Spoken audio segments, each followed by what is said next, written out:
Solicitação e interpretação de exames para pacientes com suspeita de alergia alimentar. Você tem dúvidas sobre esse tema? Então fica aqui comigo. Meu nome é Raquel Bicuda, sou nutricionista, doutora em Ciências Aplicadas à Pediatria e atuo na área das alergias alimentares. Meu objetivo aqui é ajudar os meus colegas nutricionistas a se sentirem mais seguros e se destacarem nos atendimentos às pessoas com alergias alimentares. E eu dividi este vídeo em 4 partes. Primeiro, eu vou falar sobre quando solicitar exames para os pacientes com suspeita de alergia.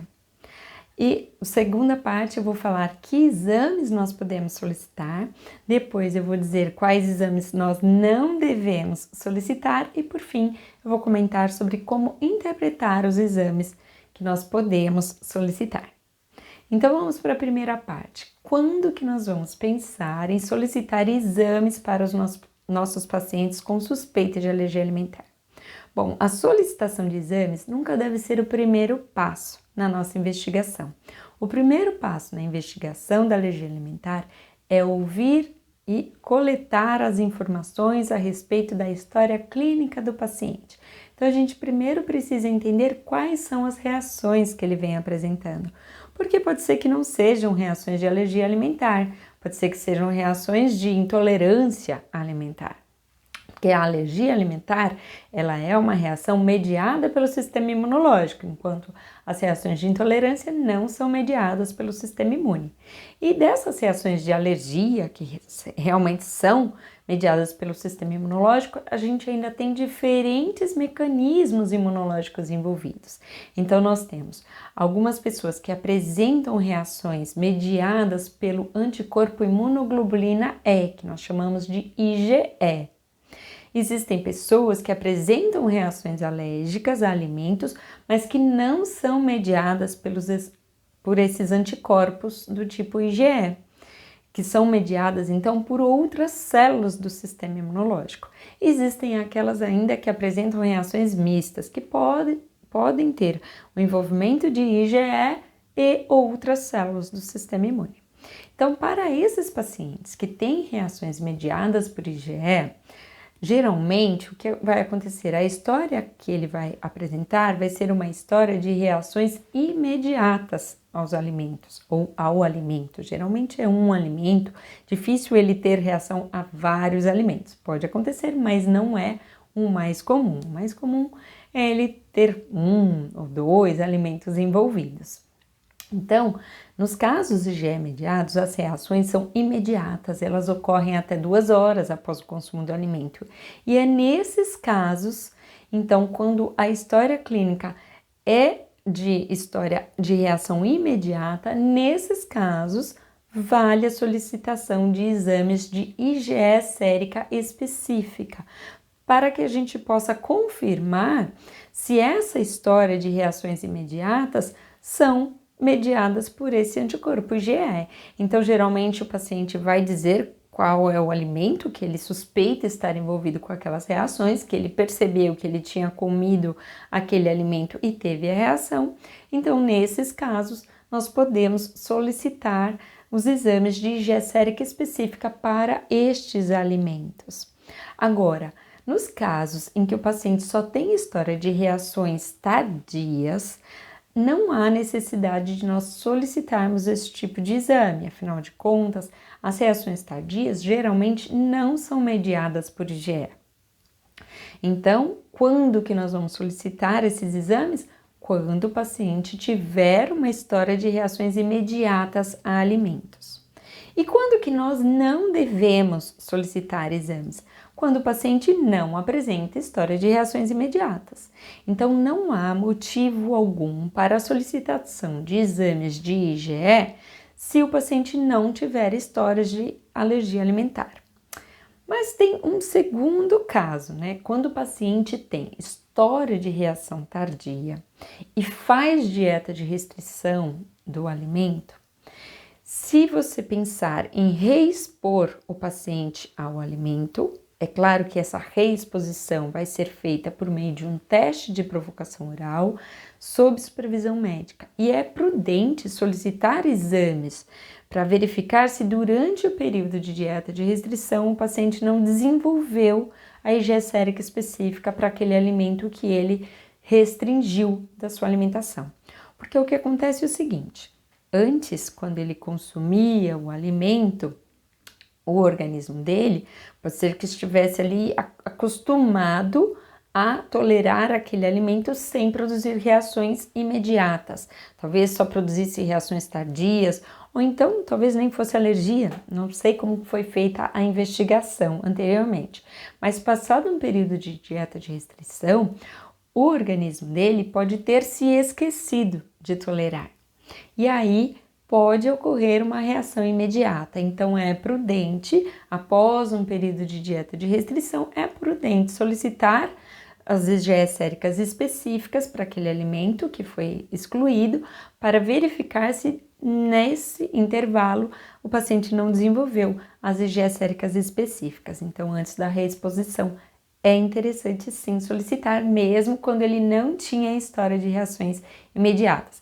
Então, em resumo, seriam duas situações que eu vou solicitar, né? Quando ele tem história de reações imediatas ou quando ele passou por um período de dieta de restrição, um período relativamente longo aí, ou mais longo, né, de alguns meses, aí já vale a pena solicitar as IgE séricas específicas, mesmo que ele não tenha tido história de reações.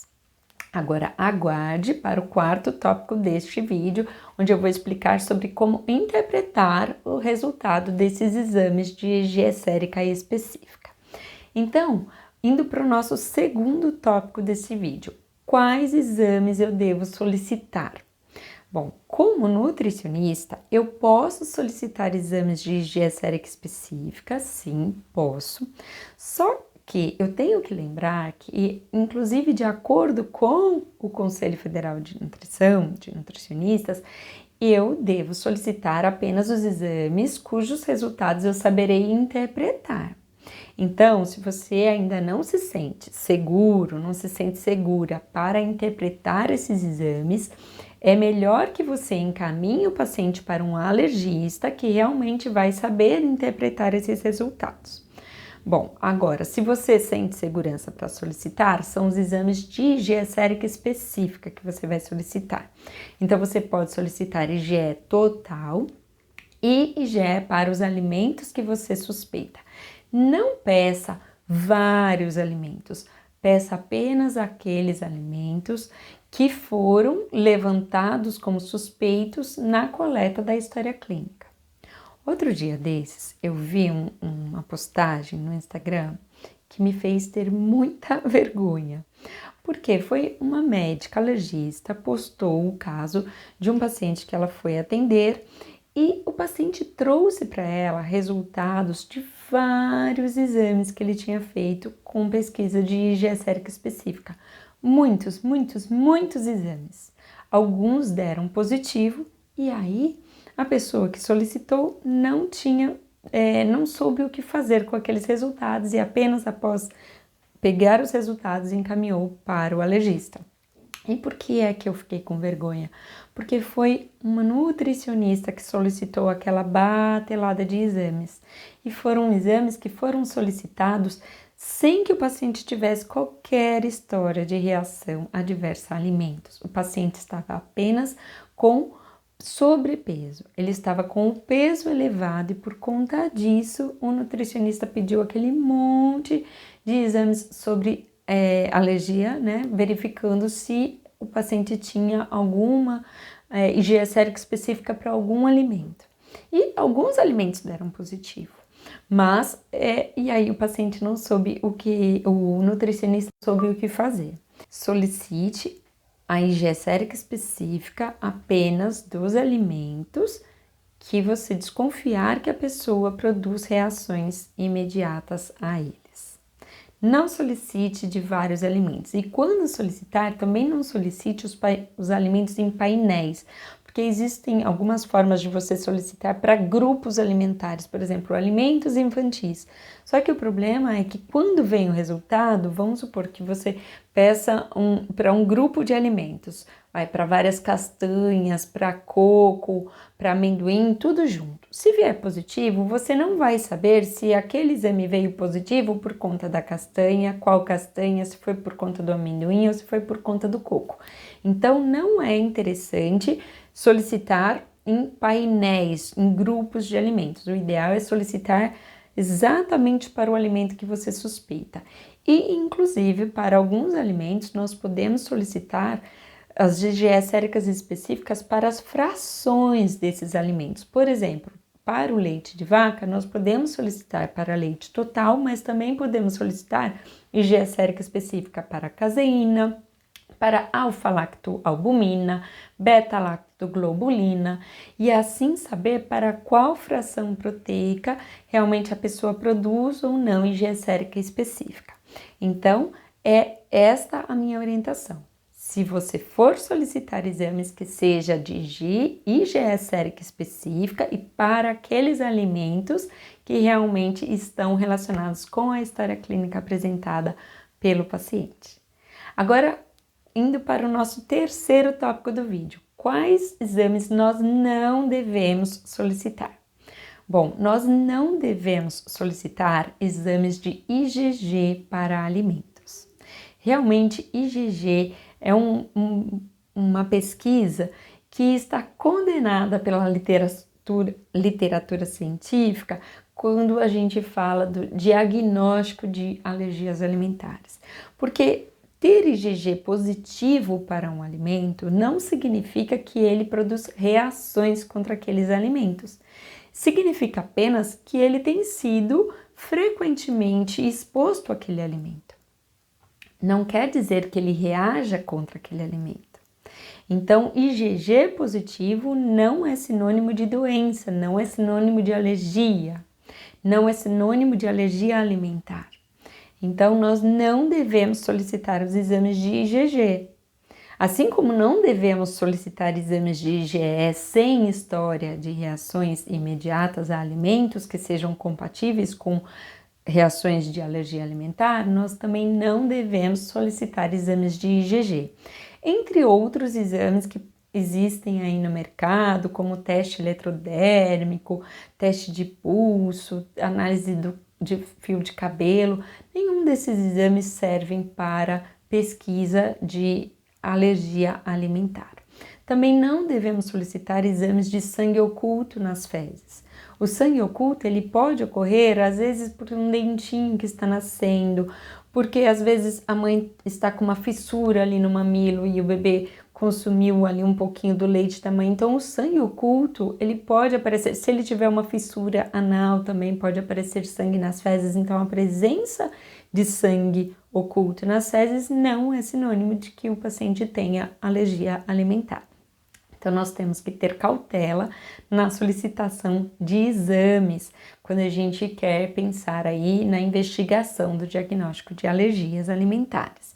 E o ideal seria fazermos toda essa investigação em parceria com um alergista, com um especialista.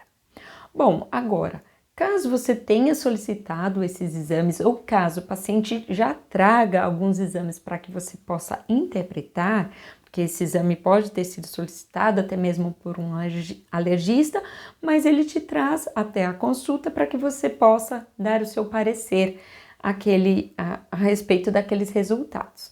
Então, muito importante que você entenda, primeiro, que exames positivos não significam que a pessoa seja alérgica àquele alimento. Para nós dizermos que ela realmente é alérgica, ela precisa apresentar reações contra aquele alimento. E nos casos de exames de IgE, reações imediatas àquele alimento. Existem algumas manifestações mistas de alergia alimentar, que são dermatite atópica e esofagite eosinofílica, onde nós também podemos solicitar exames de IgE. Mas não é porque aquele exame veio positivo que de fato a pessoa apresenta sempre reações de dermatite atópica ou esofagite eosinofílica àqueles alimentos.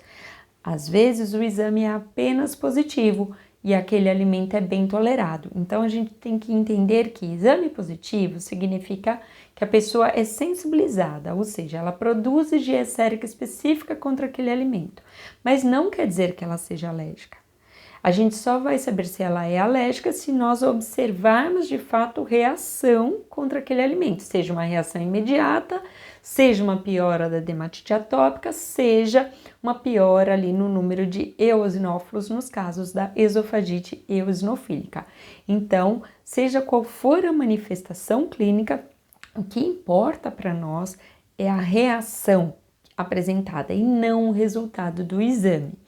Então, o resultado do exame ajuda quando a gente tem a reação e o resultado. Então, quando as duas coisas falam a mesma língua, tanto os exames quanto a história clínica, aí sim a gente consegue fechar um diagnóstico de alergia alimentar.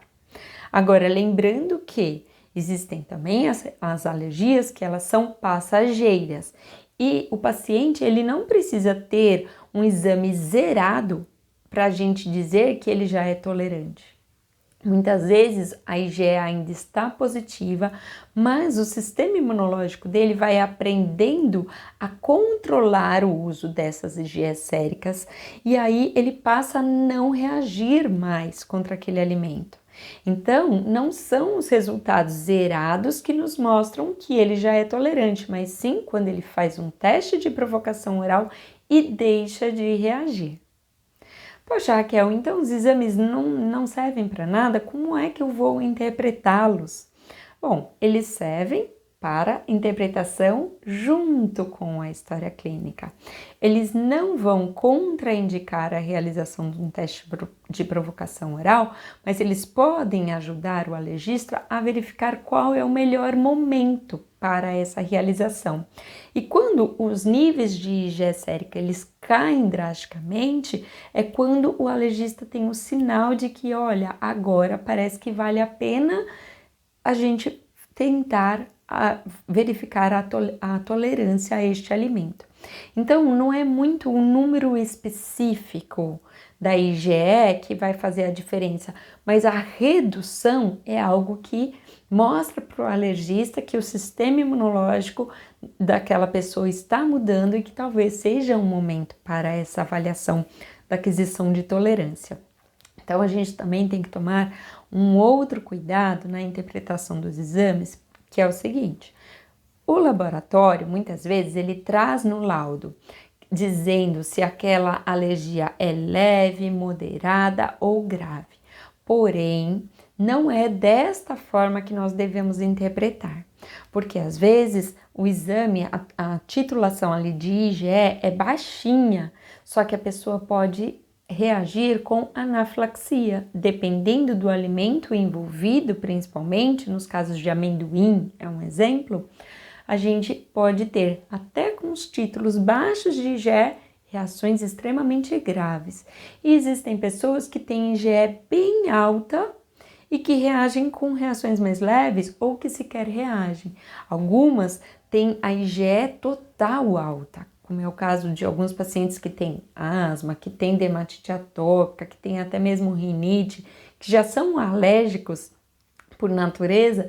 Muitas vezes a IgE total deles é alta, e aí a IgE sérica específica ao alimento também vai ser alta, mas não necessariamente porque ele tem títulos altos de IgE, as reações vão ser graves. Então, a gente não interpreta se a alergia é leve, moderada ou grave com base no resultado daqueles exames.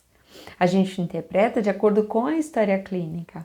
Por isso que eu digo que é bem importante fazer a interpretação desses exames junto com um especialista, um alergista que realmente entenda de alergia alimentar e vá conseguir olhar para esses exames sem tanto medo, sabendo interpretá-los, sabendo qual é o momento em que de fato aquele exame pode indicar ou contraindicar a realização de um teste de provocação oral para concluir a investigação diagnóstica. Então, eu não sei o quanto esse vídeo foi esclarecedor para você. Eu sei que entender de alergia alimentar é algo bastante complexo. Então, por favor, comente aqui se esse vídeo te ajudou, se você ainda tem alguma dúvida a esse respeito, se você quer saber mais sobre isso. E também compartilhe esse vídeo com quem você sabe que vai se beneficiar com essas informações. Eu espero que este vídeo ajude a evitar solicitações de exames desnecessárias e orientações de dietas de restrição apenas com base nos exames, porque nós não devemos estabelecer o tratamento apenas com base nos exames, porque a história clínica é o que vai mais nos importar. Os exames, eles são subsidiários e apenas exames de IgE sérica específica ou no caso de um paciente que vá até um alergista, ele pode fazer o prick teste, que é um teste cutâneo de hipersensibilidade imediata, onde ele também vai verificar a sensibilização aos alimentos, mas não necessariamente a alergia alimentar. A alergia, ela é confirmada quando há reações. Espero que você tenha gostado desse vídeo. Um grande beijo e até mais!